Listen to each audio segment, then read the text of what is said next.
Kemudian setelah lining selesai, kita akan memasuki tahap berikutnya, yaitu pengecaan ya. Di situ kita siapkan bahan etsa, ya, bahan etsa. Jadi ini seperti ini misalnya ya, bahan etsa. Jadi asam atau fosforik acid 37% biasanya.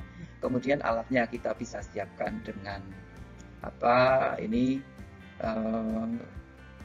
alat untuk mengaplikasikan bahan etsa tadi. Ini adalah menggunakan satu microbrush ya, microbrush. Jadi di sini di ujungnya ada semacam serabut-serabut seperti ini, dan ini ukurannya ada yang kecil, ada yang medium, ada yang besar, tergantung dari kavitas yang akan kita etsa. Dan ada juga alat lain, yaitu yang disebut dengan small artist brush ya. Small artist brush itu ada di sini, ada semacam bulu-bulu seperti ini, dan ini memang desainnya juga bisa dibuang sekali selesai. Ini ada tangkainya nanti ya, tidak dibuang macam small artist brush atau micro brush, itu bisa digunakan untuk aplikasi bahan etsa. Kemudian ini kita sudah tadi sudah selesai preparasi dan lain-lain, maka kita lakukan pengetsaan. Jadi bahan etsa kita aplikasikan pada seluruh permukaan kavitas ya, permukaan kavitas. Ya. Ketentuannya adalah bahwa untuk mengetsa email adalah 15 detik ya, sedangkan pada dentin adalah 10 detik ya. Caranya bagaimana? Jadi kita aplikasikan dulu pada email ya, pada email, kemudian ditunggu sampai 5 detik ya, 5 detik. Kemudian setelah itu baru kita teruskan aplikasikan pada dentin dan ditunggu sampai total waktunya adalah 15 detik. Nah, setelah itu, setelah 15 detik tadi, maka kemudian kavitas dicuci dengan water searing selama 10-20 detik. Kemudian dialiri udara pelan-pelan supaya tidak overdry dan tetap terjaga kelembabannya ya. Jadi air tadi akan kita keringkan, namun tidak sampai kering sekali ya, tapi tetap dijaga keadaan moist atau keadaan lembabnya ya. Kemudian untuk memperoleh keadaan moist tadi, bisa juga menggunakan ini kelintiran kapas kecil atau cotton pellet yang sudah dibasahi atau direndam dengan air, kemudian diperas maksimal. Kemudian digunakan untuk menghisap genangan air di dalam kavitas dengan sentuhan ringan ya, dengan sentuhan ringan ya. Maka di situ akan tetap genangan air akan terambil, namun demikian menjaga agar supaya kelembabannya tetap terjaga. Kemudian yang harus diperhatikan adalah pada akhir pengetsaan jangan mengusap ya, jangan mengusap permukaan kavitas dengan kapas atau alat lain, karena akan dapat merusak lubang-lubang mikro atau mikropit yang sudah terbentuk. Jadi dengan pengetsaan akan terbentuk satu mikropit yang nanti berfungsi atau berguna untuk membuat ikatan mikromekanis antara resin komposit atau bahan bonding dengan gigi ya. Maka mikropit tadi yang sudah terbentuk jangan sampai rusak dengan usapan kita. Jangan sekali-kali dengan ada gerakan mengusap. Okay. Nah, setelah selesai maka akan dilakukan dengan sterilisasi kavitas ya. Jadi kavitas didesinfeksi menggunakan desinfektan chlorhexidine diclorona 2%, menggunakan microbrush atau cotton pellet. Ini juga dilarang dengan gerakan mengusap, cukup disentuhkan saja. Ya. Aliri udara pelan-pelan untuk mengeringkan, tetapi tetap dijaga supaya tidak overdry ya. Jadi seperti itu. Dan ini juga untuk cavity cleanser, ini ada nama produk yang biasa digunakan adalah cavity cleanser yang kandungannya adalah chlorhexidine diclorona 2%. Dan ini aplikasi bahan ini tidak perlu dicuci ya. Sudah ada penelitian bahwa chlorhexidine diclorona 2% tidak akan mengganggu pelekatan resin komposit pada gigi. Setelah selesai maka kita lakukan aplikasi bahan bonding ya, bahan bonding. Jadi tadi kavitas sudah dikeringkan, tetap dijaga keadaan lembab. Setelah pengetsaan dilakukan aplikasi bahan bonding ya. Ini kita menggunakan, karena di etsa menggunakan bahan bonding generasi 5. Generasi 5 untuk menggunakan microbrush atau small artist brush pada seluruh permukaan kavitas tanpa tekanan ya. Tanpa tekanan tadi, karena di situ ada mikropit, jangan sampai dengan gerakan mengusap ya, cukup disentuhkan ringan ya tanpa mengusap ini ya. Kemudian didiamkan 10 detik. Mengapa didiamkan 10 detik? Karena kita memberi kesempatan bahan bonding tadi supaya masuk ke dalam micropit sampai pada bagian yang terdalam. Jadi untuk masuk sampai memenuhi micropit tadi itu dibutuhkan waktu, dan kita biasanya mendiamkan dengan 10 detik, yaitu yang diharapkan nanti bahan bonding itu akan penetrasi maksimal ke dalam micropit. Seperti itu. Kemudian setelah 10 detik kita aliri udara untuk menguapkan pelarut bahan bonding ya. Jadi pelarut bahan bonding itu bisa etanol dan sebagainya, itu harus kita uapkan dengan cara mengalirkan udara, cukup dialirkan di permukaannya saja, tidak perlu dengan tekanan yang keras ya, diangin-anginkan saja dari seperti itu. Kemudian setelah itu kita lakukan penyinaran dengan visible light curing unit selama 10 detik ya.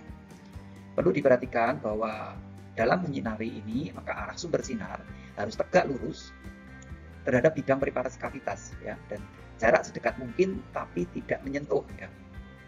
Sedekat mungkin tapi tidak menyentuh. Kenapa demikian? Karena bahan bonding yang kita memang konsistensi seperti itu, kalau tip dari light curing unit langsung kita sentuhkan maka dia akan melekat pada ujungnya, sehingga nanti dia akan mengeras pada ujung atau tip light curing unit ya. Nanti kalau di situ mengeras, di situ akan mempengaruhi dari sinar yang seharusnya terpapar pada permukaan gigi ya. Jadi nanti akan ada bagian-bagian yang terlekati pada ujungnya, itu kalau menumpuk berkali-kali maka otomatis akan mempengaruhi bagaimana sinar itu terpapar pada permukaan gigi ya.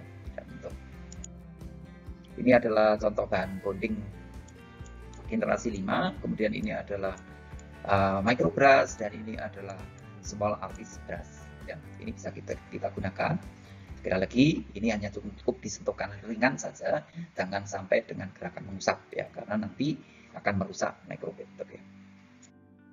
Kemudian setelah itu, setelah bahan bonding kita aplikasikan tadi, maka sudah disinari ya selama 10 detik, maka kita tahap berikutnya adalah aplikasi bahan ya, bahan komposit ya, zinc komposit. Kita menggunakan matriks celluloid strip di sini ya, celluloid strip.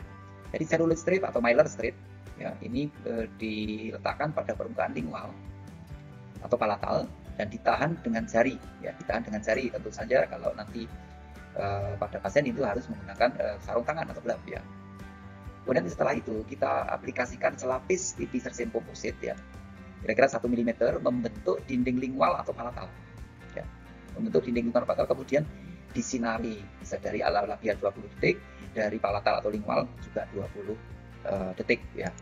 Ini bahan komposit yang akan kita gunakan, komposit reguler sesuai dengan warna yang sudah kita pilih tadi ya. Jadi ini celluloid strip, ini kita pasang di sini pada permukaan mesial gigi tadi, kemudian ini ditahan oleh jari pada permukaan lingual atau palatal ya. Kemudian kita aplikasikan sekitar 1 mm ini dari arah labial ya, pada permukaan membentuk dinding palatal. Kemudian setelah itu akan kita sinari ya selama 20 detik ya, 20 detik. Jadi nanti lapisan pertama yang tadi kira-kira 1 mm sudah akan mengeras ya. Jadi ini akan menjadi dinding palatal yang kita bentuk. Ya, ini adalah salah satu contoh light curing unit ya, yang kita pakai. Desainnya macam-macam ya, ini salah satu contoh saja. Ini yang halogen, ini ya halogen. Ini kemudian ini tipnya atau ujungnya yang kita gunakan untuk menyinari di situ. Kemudian setelah kita sinari tentunya sudah keras. Kemudian setelah itu akan kita aplikasikan lapis kedua ya, lapis kedua pada permukaan labial kurang lebih sekitar 2 mm ya, di atas dinding palatal atau lingual yang telah kita buat tadi, dan dibentuk sesuai dengan kontur gigi yang kita kerjakan ya, kontur gigi kita kerjakan. Kemudian disinari dari arah labial 20 detik gitu ya. Dan apabila gigi ini cukup tebal, maka aplikasi resin komposit dapat lebih dari 2 lapis dengan setiap lapis disinari 20 detik ya. Jadi kalau tadi 2 mm, ternyata di situ masih ada sisa kavitas atau ruang di arah labial, bisa kita tambah dengan lapis ketiga ya. Kemudian kita akan membentuk sampai konturnya bagus ya, konturnya bagus sesuai permukaan labial ya. Jangan ada yang terlalu berlebih atau terlalu cembung atau terlalu cekung, harus mengikuti kontur yang baik. Kemudian pada tahap akhir aplikasi ya, tahap akhir aplikasi sebelum disinari, pastikan bahwa kontur labial betul-betul telah sesuai dengan konturnya ya, dan permukaan komposit telah halus tanpa ekses ya. Jadi ekses akan kita buang dulu sehingga konturnya betul-betul sudah mendekati sempurna. Jadi jangan sampai terlalu tebal atau mungkin terlalu cekung dan sebagainya. Dan ekses yang berlebih harus sudah dibuang. Setelah itu dibuat halus, maka ya kemudian dilakukan penyinaran ya. Jadi penyinaran selama 20 detik. Nah ini tadi di tahap kedua kita aplikasikan resin komposit untuk tahap kedua yang 2 mm, kemudian kita bentuk, kita sesuai dengan konturnya, kemudian nanti baru disinari. Kemudian setelah itu selesai, maka kita lakukan finishing dan polishing ya. Finishing dimulai dengan membuang massa komposit, resin komposit yang berlebih ya. Kalau tadi misalnya ada yang berlebih, pada saat contouring mungkin masih ada sisa yang berlebih, kita hilangkan. Biasanya pada permukaan lingual yang tadinya ditempatkan celluloid strip ya, biasanya begitu. Pada area palatal yang itu di situ tertempel celluloid strip, ada yang berlebih, kita bisa hilangkan dengan hand cutting instrument ya, kita hilangkan. Kemudian ini kalau nanti apakah dia berlebih atau tidak, ini kalau pada pasien biasanya akan ditandai dengan rasa ketinggian apa tidak, bahasa Jawanya ganjel seperti itu, maka bisa dikontrol menggunakan articulating paper ya. Articulating paper yang kita ditempatkan pada permukaan palatal, kemudian gigi antagonis itu kita oklusikan. Kalau di situ masih ada area-area merah yang berlebihan, kalau articulating paper warna merah bisa biru ya, atau hitam seperti itu, ini bisa kita kurangi. Kemudian apabila itu ternyata masih ada bagian yang ketinggian, maka bisa saja dilanjutkan dengan instrumen putar ya, dari tungsten carbide atau fine diamond ya. Fine diamond itu bisa kita gunakan untuk mengurangi bagian-bagian komposit yang tadi ketinggian yang bisa dilihat menggunakan articulating paper seperti itu. Kemudian ini setelah itu dilanjutkan dengan finishing pour ya. Finishing pour bisa juga dengan finishing strip untuk ukuran proksimal, polishing disc bisa juga digunakan. Kemudian white alpine point, dan ini yang akhir dari pemolesan adalah menggunakan ini alat yang terbuat dari rubber silikon ya. Ini untuk komposit memang silikon rubber atau rubber silikon itu digunakan untuk memperoleh suatu hasil akhir dari pemolesan atau akhir dari tempatan ini supaya tampak halus ya, menggunakan yang rubber silikon ya. Ini contohnya ada untuk finishing, ada satu kit ya, kit untuk finishing komposit. Jadi untuk menghaluskan ya, finishing itu untuk menghaluskan ya. Ini ada bermacam-macam, ini ada yang pita merah, ada pita kuning, ada yang pita putih ya. Di sini yang merah itu adalah bahwa kalau diamond pour itu kategorinya adalah fine, kalau yang kuning itu extra fine, kalau yang white itu ultra fine, jadi lebih halus lagi. Kalau yang carbide pour ini ada fluidnya dari 8 sampai 12, kemudian kalau yang yellow itu 16, kalau yang white itu sampai 30. Intinya nanti untuk menghasilkan permukaan yang halus. Jadi kalau kita mestinya urutannya adalah menggunakan, kalau yang diamond ini pour yang pita merah dulu, kemudian dilanjutkan pita kuning, dilanjutkan dengan yang putih sampai yang seperti itu. Ini untuk finishing, hasil akhir permukaannya akan halus ya, akan halus. Ya setelah halus maka harus kita lanjutkan agar memperoleh permukaan yang mengkilap. Maka kita bisa menggunakan rubber silikon seperti ini ya. Ini warnanya bisa agak kehijauan, bisa agak abu-abu seperti itu, dan ini pada saat kita pakai itu akan berkurang. Jadi dengan gesekan dengan permukaan restorasi, maka rubber silikon dia akan berkurang. Jadi yang harus diperhatikan adalah ini tidak seperti rubber silikon itu tidak sama dengan rubber yang digunakan untuk misalnya penggunaan kumis pada scaling dan lain-lain, bukan rubber seperti itu ya. Tapi ini adalah rubber silikon, bukan yang warnanya putih sekali seperti red itu, tapi warnanya bisa agak kehijauan atau ke abu-abuan. Nanti ini beda sekali dengan yang rubber yang biasa digunakan untuk memoles gigi pada saat scaling menggunakan kumis tadi. Ya. Ini bisa juga menggunakan finishing disc, ya, finishing disc atau finishing cup seperti ini. Ini bisa ya kita gunakan. Yang terakhir menggunakan rubber silikon, ya, sampai permukaannya betul-betul mengkilap seperti itu.